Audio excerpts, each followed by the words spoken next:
श्री स्वामी समर्थ. घरात सतत भांडण होत आहेत, वातावरण तणावपूर्व आहे, तर हा एक सोपा उपाय आजच करून बघा. लक्ष द्या, कारण हा उपाय छोटा आहे पण परिणाम मोठा आहे.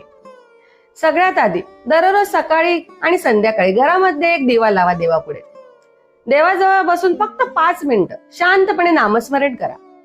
कोणतंही नाव घ्या पण मनापासून घ्या. दुसरं, घरात मोठ्याने वाद घालणं टाळा. राग आला तरी लगेच उत्तर देऊ नका. 10 सेकंद शांत राहा. हे कठीण वाटेल पण याच्यातच उपाय आहे. तिसरं, आठवड्यातून एकदा घरात थोडं गोड बनवा, म्हणजे गोड पदार्थ बनवा आणि सगळ्यांनी एकत्र बसून खा. हे छोटं वाटेल पण मन जवळ आणतं. चौथं, घरात नकारात्मक बोलणं कमी करा.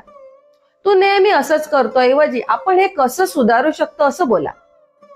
लक्षात ठेवा, भांडण थांबवण्यासाठी मोठे उपाय लागत नाही. छोट्या सवयी बदलल्या की घर बदलतं. जर तुम्हाला तुमच्या घरात शांतता हवी असेल तर आजपासून हा एक बदल करा. रागाच्या ऐवजी प्रेमाने बोला.